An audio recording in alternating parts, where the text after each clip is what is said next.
Right, let's move on, Trevor, and talk about WWE holding Hell in a Cell matches. You know how many Hell in a Cell matches we had over the past 4 days, Trevor? Oh, We had four Hell in a Cell matches in 4 days. One on SmackDown, two on Sunday on Hell in a Cell, the pay per view, and one on Raw. WWE once again presented a Hell in the Cell match on free to view television on Monday Night Raw as WWE Champion Bobby Lashley faced Xavier Woods in a non title match. So that's something. According to PW Insider, WWE's reasoning for having the Hell in a Cell match on broadcast TV on Raw was the same for having it on SmackDown just a few days ago, in that the promotion wished to give their partner network, something a little extra and special.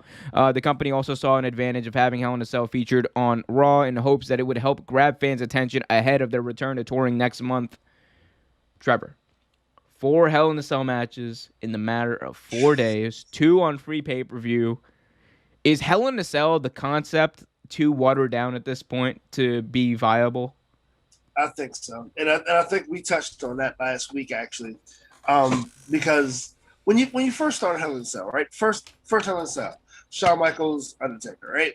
Like it was to settle a blood feud, right? These two human beings supposedly hated each other. They've been attacking each other for weeks, doing this, blah blah. Shawn been running from Undertaker. This is the only way to keep him stationary, to keep him in the fight, right? Hell in a Cell, and it was brilliant. Like you bring it up every once in a while. You have a big match in it. Like you have two people that can't stand each other, destroy each other. Like it's a great match. It's a great crowd draw, fan draw. Now you have a pay per view that's dedicated to it. Okay, cool, but just put one match in it, right? Just put one match in the Hell in a Cell. Every match does not need to be in Hell in a Cell. More than one Yeah. match doesn't need to be in it. It change. It's like having a elimination chamber match like throughout the whole pay per view. Like you have Well, like well, I mean, oh my God, we've never seen that before. unfortunately we have.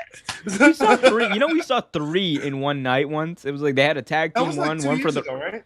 yeah, they had the tag team one, the Raw one, and the SmackDown one. That was yeah. I think, dude, these stipulation pay per views, these stipulation matches are getting too watered down for WWE. It's becoming parody. It's because they're Yeah, becoming a it parody is. of what they once were, and that's never a good thing. I understand WWE. Oh, the ratings are falling on Raw. Let's give them a Hell in a Cell match.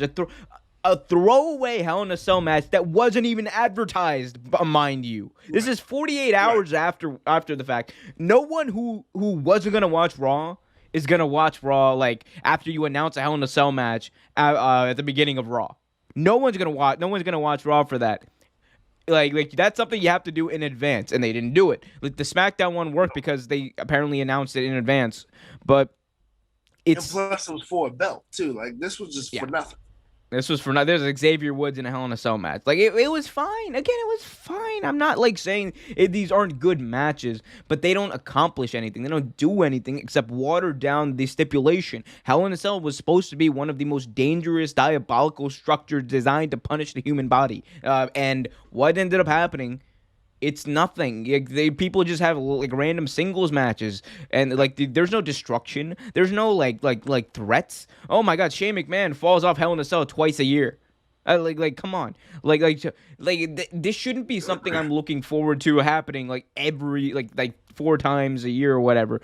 Like it should be something that happens when it's needed, and that's the thing. WWE, it's this weird thing of when a company goes too corporate, right? When you go Right. too corporate, everything becomes about the bottom line, not only the bottom line, but everything becomes novelty.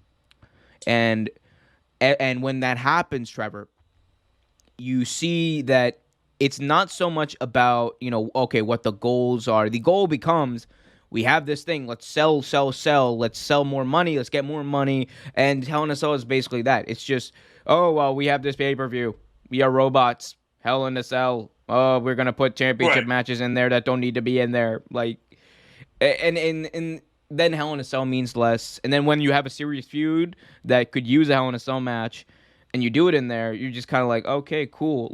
I point to a few years ago, Seth Rollins and Dean Ambrose had a Hell in a Cell match which I think Yep. that feud needed that match. And they It had did. this. It definitely. They started to have a really good match, and then what happened? And they ruined it because not only the finish, but it was also because Hell in a Cell wasn't the same as what it used to be. It's not the same as when Shawn Michaels had the match against Undertaker at Bad Blood 97. It's not the same as Triple H versus Chris Jericho Judgment Day 03. It's not the same as Hell in a Cell with Shawn Michaels and Triple H at Bad Blood 2004. It's not the It's not the stipulation same. doesn't fit the feuds because the feuds don't fit the stipulation. And it's a very easy concept to grasp, you would like to think. But that's not what WWE's main priority is. And WWE's main priority is to have this pay-per-view by hook or by crook, no matter what. And the sad part is, if you know you're going to do this, you would think they would at least build feuds to the point where they need to Right. be like this heated and intense at this point in the calendar year. But they don't even do that. They don't even do the bare minimum. So Are there yeah. truly any feuds right now? Any ones that make sense? Like in the on the main roster, you could say that like Drew McIntyre and Bobby Lashley have had a fine feud. Like that's a pretty Yeah, good feud. yeah, You could say that. yeah. I I mean, just don't think they've treated that one the way they should have, honestly. like Sheamus and Ricochet has been weird, but that's also a feud. I don't Yeah, necessarily like it, but it is a feud that happened. but that's Um, the point I'm trying to make. Like, there aren't any like true feuds that you're like, oh wow, that stands out. You know, that makes sense. Like you're actually want to see the climax to. You know, Roman Reigns versus everybody. Hey, acknowledge it. well, at this point, yeah, this point. Yeah.